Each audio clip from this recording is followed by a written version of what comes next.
Welcome to all of you.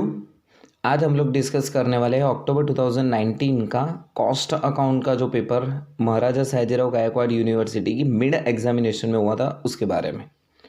तो start करते हैं। First, standard output 100 unit, normal piece rate 10 rupees per unit, X produce 60 unit, Z produce 110 unit. Find out the earning of worker Z under Taylor's differential piece rate plan. First of all क्या बोला है, piece rate plan बोला गया है Taylor differential का। तो हमको पहले पीस रेट दिया गया होना चाहिए। तो यस, 10 रुपीज़ पर यूनिट तो बोला गया है, बट टेलर इफ़िशियंसी बोलता है सबसे पहले उसकी इफ़िशियंसी मेजर करो। तो इफ़िशियंसी कैसे फाइंड आउट करेंगे? तो efficiency is equal to actual divided by standard into 100। तो हमारे पास एक्चुअल आउटपुट कितना है, किसके लिए बोला गया है, जेड। तो जेड के लिए एक्चुअल आउटपुट है 110 डिवाइडेड बाय 100 इंटू 100। तो इफ़िशियंसी हो गई 110%। बट अगर इफ़िशियंसी है ज़्यादा 100 से ऊपर, तो अर्निंग कितनी दे रहे हैं टेलर डिफरेंशियल पीस रेट? तो क्या 120% ऑफ नॉर्मल वेजेस। तो नॉर्मल वेजेस हमारा क्या होगा? तो क्या स्टैंडर्ड आउटपुट 110 इंटू रेट 10 और उसके 120% कर दो। तो 1100 इंटू 120%, तो फाइनल आंसर होगा 1320। Second, what will be the accounting treatment for abnormal ideal time? यहाँ पे ध्यान रखना है, एबनॉर्मल आइडियल टाइम मीन्स ऐसा चीज़ है जो हम कुछ भी करें एबनॉर्मल है, हम उसको कंट्रोल कर सकते थे बट हमारी गलती है कि हमने उसको कंट्रोल नहीं किया, तो हमारे लिए वो लॉस कैलकुलेट होगा। तो इसकी वजह से फाइनल आंसर होगा charge to costing profit and loss account. Therefore, B is the right answer. From the following, what will be the basis of appropriation of general factory expense? पता है general factory expense किसके हिसाब से divide होगा? Obviously direct wages. Which of the following wage rate system is combination of time rate and piece rate system? That means यहाँ पे question पूछा है कि कॉम्बिनेशन टाइम रेट और पीस रेट दोनों का कॉम्बिनेशन कहाँ पे मिलेगा हमको? हाल से बोनस प्लान नहीं, ये तो टाइम रेट बेसिस है, टाइम सेव के बेस पे फाइंड आउट करते हैं हाल से bonus plan. Rowan bonus plan, उसमें भी ये पॉसिबल नहीं है, वो भी टाइम रेट को इंपॉर्टेंट देता है। मैरिक डिफरेंशियल जो है वो तो मैरिक डिफरेंशियल पीस रेट है, तो वो भी आंसर नहीं है। तो कॉम्बिनेशन क्या होगा? Emerson efficiency bonus plan. Fifth number, match the suitable cost with the proper classification. Left hand side पे दिया गया है indirect cost, factory cost, material cost, और राइट साइड पे हमको कॉम्बिनेशन बनाना है by the nature of expense in the relation to cost centre और एज पर फंक्शन। तो इनडायरेक्ट कॉस्ट किसके रिलेटेड होगा? ऑब्वियसली कॉस्ट सेंटर के हिसाब से, दैट फॉर फर्स्ट कनेक्शन होगा हमारा बी के साथ। देन आफ्टर फैक्ट्री कॉस्ट, वो तो एज पर फंक्शन हो गया, एंड मटेरियल वो नेचर वाइज हो गया। तो हमारा फाइनल आंसर होगा C is the right answer. Six number, the cost accountant of SIR limited has computed labor turnover rate for the year ended on 31st March 2019। मतलब यहाँ पे आपको लेबर रेट दिया गया है 20%, 10%, 6% respectively under flux method, replacement and separation. तो देखने जाए तो यहाँ पे फ्लक्स मेथड का हमारे पास आंसर है 20%, replacement 10%, separation 6%। If the number of worker replace during the year, that means number of replacement worker दिया गया है 60। Find out the worker who left and discharge during the same period. That means separation के number हमको पूछे हैं, कितने लोग job left किया गया है या फिर उनको डिस्चार्ज किया गया है। तो सबसे पहले यहाँ पे मेरे को रिप्लेसमेंट के नंबर दिए हैं, तो मैं रिप्लेसमेंट टर्नओवर रेशियो की फॉर्मूला लगाऊंगा। Replacement turnover is equal to number of replacement divided by average worker into 100। Replacement दिया गया है 10%, नंबर ऑफ रिप्लेसमेंट है 60 डिवाइडेड बाय एवरेज वर्कर्स। तो हमारे पास एवरेज वर्कर मिलेंगे 600 वर्कर्स। अब फॉर्मूला रखते हैं सेपरेशन टर्नओवर। फॉर्मूला होगी number of separation divided by average worker into 100। Separation turnover हमारे पास आंसर है 6%। नंबर ऑफ सेपरेशन नहीं है, वही तो हमको फाइंड आउट करना है, डिवाइडेड बाय एवरेज वर्कर 600। तो नंबर ऑफ सेपरेशन हमारे पास कितने होंगे 36 worker. That means B is the correct answer. Then after 7, from the following what will be the basis of appropriatement of time keeping expense. सबसे पहले ये समझ लो कि time keeping expense क्या है।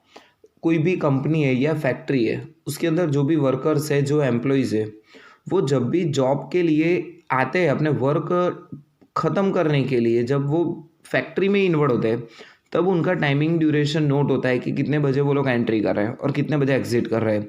दैट मीन्स ये टोटल किसके ऊपर डिपेंड होगा, number of employees. Therefore C is the right answer. 8 number, suitable cost unit for the bricks would be. जब बात आती है ब्रिक्स की तो उसको पर 1000 ब्रिक्स में ही कैलकुलेट करते हैं। जब भी कोई ऑर्डर भी हमको देना है तो पर 1000 ब्रिक्स पर ही हम ऑर्डर कंडक्ट करते हैं। 9th number, X limited purchase 1000 unit and total cost of material 1,80,000। During transit 100 unit were lost, which is treated as a normal loss in this business. Find out the issue price per unit. Simple है, मैंने यहाँ पे unit और amount दोनों में indicate कर रहा हूँ। मेरे को 1000 यूनिट कितने में पड़ा कॉस्ट, 1,80,000, वो तो हमने परचेज किया था। ट्रांजिट में नॉर्मल लॉस हो गया तो लेस कर दूंगा नॉर्मल लॉस। क्वांटिटी हमको बोला है 100 यूनिट, बट नॉर्मल जो लॉस होता है वो हमने कहीं पे सोल्ड तो किया नहीं, तो अमाउंट उसकी पॉसिबल नहीं है। तो ये बोल सकते हैं कि 900 यूनिट हमको कितने में पड़ा, 1,80,000। तो फाइनली रेट कितना होगा, 1,80,000 divided by 900, 200 rupees issue price हो गया। Therefore A is the right answer.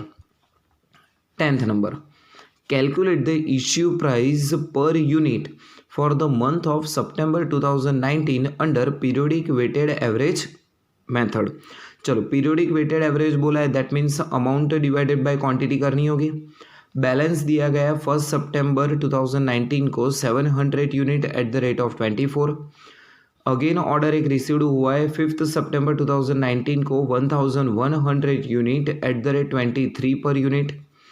And received one, एक और ऑर्डर भी हमारे पास रिसीव्ड हुआ है 17 सितंबर 2019 500 unit at the rate of 30 and receive 28 September 2019 300 unit at the rate of 24 per unit. अब issue price find out करना है। इश्यू प्राइस मीन्स होगा क्या, amount divided by quantity, but periodic that means only for current month, सिर्फ और सिर्फ सितंबर month का ही हमको फाइंड आउट करना है कि कितना हमने टोटल परचेज किया हुआ है। तो फर्स्ट हमने परचेज किया था 1100 quantity into 23 rupees rate, therefore 25,300। Second purchase किया था 500 इंटू 30, तो 15,000 का परचेज किया था। देन आफ्टर 300 इंटू 24, देयरफॉर 7,200 का हमने परचेज किया। तो टोटल करंट मंथ में परचेज हमारा कितना हुआ 47,500 और क्वांटिटी क्या हुई हमारी 1,900। तो at last issue price 47,500 divided by 1,925, therefore C is the correct answer. 11th number, from the following information of KK limited calculate prime cost. Prime cost पूछा है, प्राइम कॉस्ट की तो डेफिनेशन ही क्या होगी हमारे पास, summation of direct material, direct wages and direct expense. तो देख लेते हैं इंफॉर्मेशन क्या दिया गया है। Direct material consume 90,000, direct labour 60,000, direct expense 20,000, manufacturing overhead 30,000। तो चलो, प्राइम कॉस्ट बोला है तो direct material, direct wages, direct expense total करेंगे, आंसर मिलेगा 1,70,000। तो हमारे पास आंसर होगा A. Then after 12th, the annual carrying cost of material 36 rupees per unit and total carrying cost 90,000।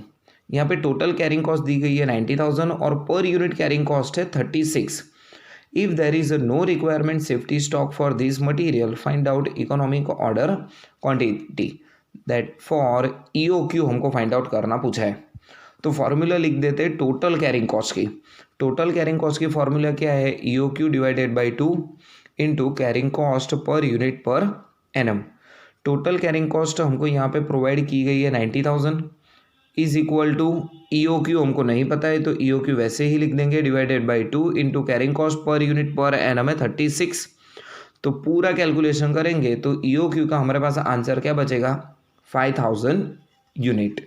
Then after 13th GB Limited has 900 unit of ₹10 each on 1st September 2019। Opening stock दिया गया हमारे पास। Purchase made during the month of 6 सितंबर। 6 सितंबर को हमने 500 unit extra purchase किए हुए हैं एट द रेट ऑफ 12। 13 सितंबर को 600 यूनिट परचेज किया है एट द रेट ऑफ 14। 24 सितंबर को भी एक परचेज है 800 unit at the rate of 16। अब फाइंड आउट करना है issue price. Simple average method है बट 1600 यूनिट इश्यू करना है made the production department, but कब इश्यू करना है 18 सितंबर। तो 18 सितंबर है तो उसके पहले ही जो परचेज हुआ है या ओपनिंग स्टॉक है उसको ही हम कंसीडर करेंगे। तो हमारे पास बचेगा क्या, 18 सितंबर से पहले जो परचेज किया है उसका रेट ही देखना है सिर्फ। तो रेट क्या होगा 10 है ओपनिंग स्टॉक का प्लस 12 है 6 सितंबर का रेट, 13 सितंबर का रेट 14 है। बस इन सब का टोटल कर दो डिवाइडेड बाई 3 तो आंसर मिलेगा 12 rupees per unit. 14th number the standard time allowed for the job 36 hour. तो स्टैंडर्ड टाइम दे दिया गया है 36 आवर। एक्चुअल रेट यहाँ पे सॉरी रेट की जगह पहले बोला है हमारे पास यस rate 30 plus dearness allowance 10 rupees पर आवर। तो हमारे पास एक्चुअल रेट क्या होगा 30 प्लस 10 दैट मीन्स 40 रुपीज़ पर hour. Actual time taken by the worker is a 30 hour. Find out total earning of worker as per Rowan bonus plan. तो सबसे पहले रोवन बोनस प्लान की फॉर्मूला देख ले। Total earning is equal to actual time into actual rate plus time save into actual rate divided by standard time.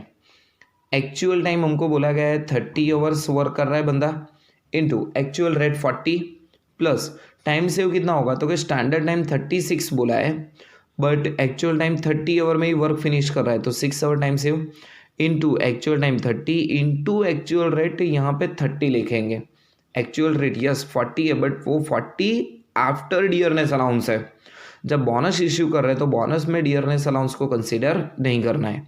Divided by standard time 36 तो हमारे पास calculation करेंगे तो 1200 होगा। नॉर्मल वेजेस बोनस होगा 150 तो फाइनल आंसर होगा 1350। ये हमारा फाइनल आंसर हो गया। Then after 15th number match the following terms. Left hand side के पोर्शन पे हमको दिया गया है डिफेक्ट, स्क्रैप एंड वेस्ट। यहाँ पे तो सिंपल डेफिनेशन के साथ ही मैच कर दो कि तो डिफेक्ट किसको बोलते हैं, production do not meet a quality standard. Simple जो हमको जैसा मेंटेन करना है क्वालिटी अगर वो हमने मेंटेन नहीं की तो उसको डिफेक्ट बोलेंगे। स्क्रैप किससे बोलेंगे, discarded material having some value, जो ऐसी कुछ मटेरियल है जिसको हमने निकाल दिया है, चल भाई ये कुछ काम का नहीं है तो हमारे पास वो स्क्रैप होगा। और वेस्ट किसे बोलेंगे, मटेरियल लॉस ड्यूरिंग प्रोडक्शन। अगर हम प्रोडक्शन कर रहे हो और उस टाइम पे अगर कुछ मटेरियल लॉस हो रहा है तो उसको हम क्या बोल देंगे, waste. Then after 16th number an analysis of a time card of the worker on a machine shows that of total 48 hour he work 45 hour including 4 hour overtimes। That means यहाँ पे जो एक बंदा है वो 48 आवर वर्क तो कर रहा है बट एक्चुअली 45 आवर ही वर्क किया हुआ है जिसमें 4 आवर ओवर टाइम इंक्लूड है। दैट मीन्स 3 आवर्स जो है वो आइडियल टाइम है due to machine breakdown. The wage rate of worker 60 per hour, over time paid at the rate of 50% extra, calculate the over time premium. यहाँ पे simple आपको समझाने के लिए टोटल आवर्स पता है 48 आवर्स, एक्चुअल जिसने वर्क किया हुआ है 45 आवर, बाकी के जो 3 घंटे थे आइडियल टाइम वो तो ऐसे ही बैठा रहा है वो बंदा। नॉर्मल है 41 hour, over time 4 hours. Question है हमारे पास over time premium, premium means extra जो अमाउंट पेमेंट कर रहे हैं वो, तो एक्स्ट्रा अमाउंट कितनी पेमेंट कर रहे हैं 50% एक्स्ट्रा। नॉर्मल रेट है 60 रुपीज़, उसका 50% extra, that means 30 rupees extra premium हुआ। तो आंसर क्या होगा 4 hour into 30 rupees, that means 120 rupees हमारा आंसर होगा। Therefore B is the correct answer. 17th number, the estimate factory overhead and direct wages of a X Limited for a particular period are 10 lakhs and 1 lakh respectively. It is the practice to charge overhead on the basis of direct wages. If wages paid for the job number PP is 5,000, find out the amount of overhead charge to job number PP. Simple सा question है ये। तो overdraft हमको provide किया गया है 10 lakhs on the basis of direct wages बोला है, तो डिवाइडेड बाय डायरेक्ट वेजेस कर दो 1 लाख इनटू कितना हमको जॉब नंबर पीपी में कितना बोला गया है वेजेस 5000, मल्टीप्लाई कर दो, आंसर होगा हमारे पास 50,000। तो ए हमारा आंसर हो गया correct. 18th number, calculate value of x, x की वैल्यू फाइंड आउट करनी है as per equation method. First equation provide किया गया है x is equal to 4037 plus 20% of y, and second equation है हमारे पास y is equal to 2600 plus 10% of x। जो हमको इक्वेशन प्रोवाइड किया गया है वो दोनों इक्वेशन लिख देते हैं, थोड़ा चेंज कर देते हैं। परसेंटेज को निकालने के लिए यहाँ पे मैं 20 डिवाइडेड बाई 100 तो 0.2, 10 को निकालने के लिए 100 से डिवाइडेड कर दूंगा तो 0.1। तो हमारे पास इक्वेशन क्या रहेगी x is equal to 4037 plus 0.2 y, और second y is equal to 2600 plus 0.1 x। Then after इसको थोड़ा और चेंज कर देते हैं, जो यहाँ पे हमारे पास फ्रैक्शन में जो पॉइंट में अमाउंट है उसको हम मल्टीप्लाई बाय 10 कर देते हैं। तो पूरे इक्वेशन को मल्टीप्लाई बाय 10 अगर किया तो हमारे पास क्या रहेगा 10x is equal to 40,370 plus 2y और 10y plus 26,000 plus 1x। Equation है तो इक्वेशन की तरह लिखते हैं, फर्स्ट x सेकेंड नंबर पे y और इज इक्वल टू के बाद जो रहेगी वो हमारी फाइनल अमाउंट। तो उसको थोड़ा और चेंज कर देते हैं, तो राइट साइड में आपको दिखेगा 10x minus 2y is equal to 40,370 और second equation minus 1x plus 10y is equal to 26,000। अब सिंपल सा क्वेश्चन है, हमको यहाँ पे x की वैल्यू फाइंड आउट करनी है, तो y को हमको कुछ भी करके यहाँ से निकालना होगा। तो फर्स्ट जो इक्वेशन है उसमें y के पास 2 से मल्टीप्लाई किया हुआ है और सेकेंड जो इक्वेशन है उसमें y को 10 से मल्टीप्लाई किया गया है। तो फर्स्ट इक्वेशन को 10 से अगर हम मल्टीप्लाई कर देंगे तो हमारे पास इक्वेशन क्या रहेगी 50x minus 10y is equal to 2,01,850 और सेकेंड इक्वेशन तो एज इट इज़, तो माइनस 10y प्लस 10y वहाँ से निकल जाएंगे, तो हमारे पास रहेगा क्या 49x is equal to 2,27,850, therefore x is equal to 4,650। तो हमारे पास आंसर होगा A 4,650। 19th number, find out reorder quantity. यहाँ पे ध्यान से देखना, रीऑर्डर क्वांटिटी पूछा है, रीऑर्डर लेवल नहीं पूछा है। रीऑर्डर क्वांटिटी मीन्स EOQ हमको फाइंड आउट करना पूछा है। If consumption is 80 and 100 unit per day, तो मिनिमम कंजम्पशन होगा 80, मैक्सिमम कंजम्पशन होगा 100। Delivery period 3 to 4, minimum period होगा 3, मैक्सिमम पीरियड होगा 5 डेज एंड मैक्सिमम लेवल हमको प्रोवाइड किया गया है 660। First of all find out कर देते हैं reorder level, maximum consumption into maximum period, तो 100 इंटू 500 यूनिट। मैक्सिमम लेवल हमको दिया गया है तो मैक्सिमम लेवल की फॉर्मूला लिखते हैं, maximum level is equal to reorder level plus EOQ minus minimum consumption into minimum period. Maximum level 660, ROL हमने फाइंड आउट किया हुआ है 500 प्लस EOQ हमको फाइंड आउट करना है, माइनस मिनिमम कंजम्पशन है हमारे पास 80 इंटू मिनिमम पीरियड 3। पूरा कैलकुलेशन आगे करते जाओगे, आपको EOQ का फाइनल आंसर कितना मिलेगा 400 unit, therefore D is the correct answer. Then after 20, find out the under और ओवर एब्सॉर्प्शन ओवरहेड। ये तो सिंपल है, अंडर और ओवर एब्सॉर्प्शन अगर फाइंड आउट करना है तो एक्चुअल और जो चार्ज है दोनों का कंपैरिजन कर लो। एक्चुअल हमारे पास कितना दिया है, एक्चुअल ओवरहेड 85,000, ओवरहेड चार्ज कितना किया गया है, job for a pre determined rate 15 rupees labour our, 5,750 labour our, actually 85,000, charge कितना किया गया है 5,750 hours into eight the rate of 15 rupees पर आवर, तो 86,250। दैट मीन्स हमने एक्स्ट्रा चार्ज किया गया है, ओवर एब्सॉर्प्शन कितना एक्स्ट्रा चार्ज किया गया है 1,250, तो बी हमारा आंसर होगा over absorption 1,250। 21. If the efficiency of worker is 110%, what will be the applicable rate of bonus under immersion efficiency bonus plan? ये इमर्शन इफिशियंसी बोनस प्लान क्या बोलता है, अगर 100% इफिशियंसी है तो 20% देना है, और उसके बाद अगर जितनी भी इफिशियंसी इंक्रीज हो रही है तो उतने परसेंटेज ऐड करते जाओ। तो यहाँ पे 110% इफिशियंसी है, अगर 100 पे दे रहे हैं 20%, तो 110% पे 10% इंक्रीज हो जाएगी, तो बोनस होगा applicable rate at the rate of 30%। Then after 22, an analysis of time card of the worker shows a gross earning 30,000, contribution to PF and ESI 2,500 and 800 respectively. It is a practice in the industry to contribute equal amount of PF and ESI by employer. Find out the total wage cost.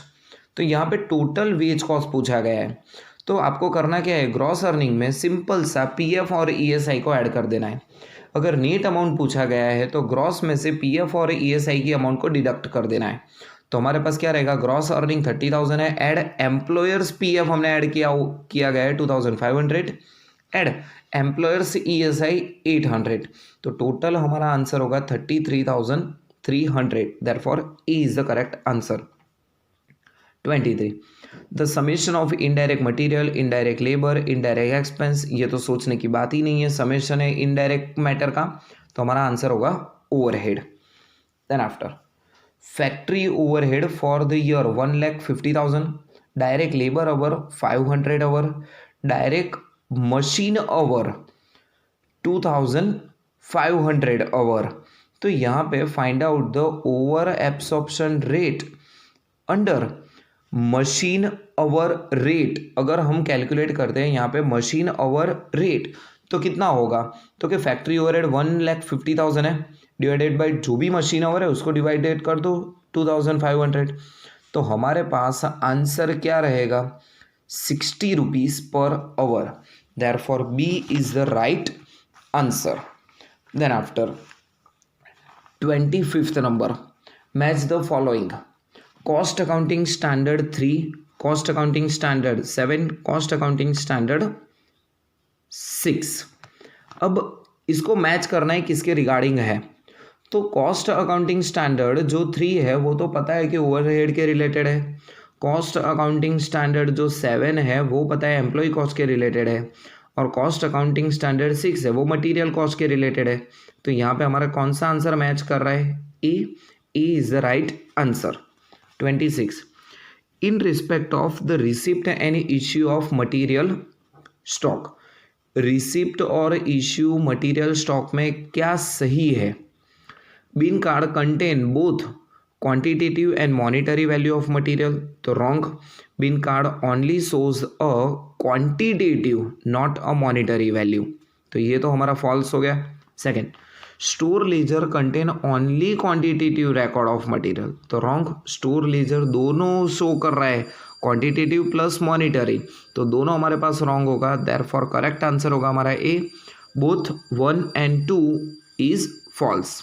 27 number, the physical checking of actual stock with the record is the feature of, physical checking किया जाता है of actual stock with the record, जो हमने record में maintain किया हुआ है उसको फिजिकल स्टॉक से कैसे किस मेथड में वेरीफाई किया जाता है, perpetual inventory system, weight analysis, ABC analysis, continuous stock taking system, तो हमारा आंसर होगा D, continuous stock taking system.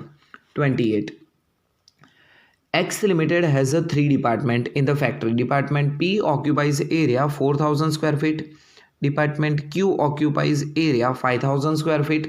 Department R occupies area 6,000 square feet of the factory. Rent paid for the month of September 2019 30,000. Find out the amount of rent chargeable to the department R. तो यहाँ पे पहले area verify कर लो। तो department हमारे पास P Q R 4,000 5,000 6,000, ratio calculate करो तो 4:5:6।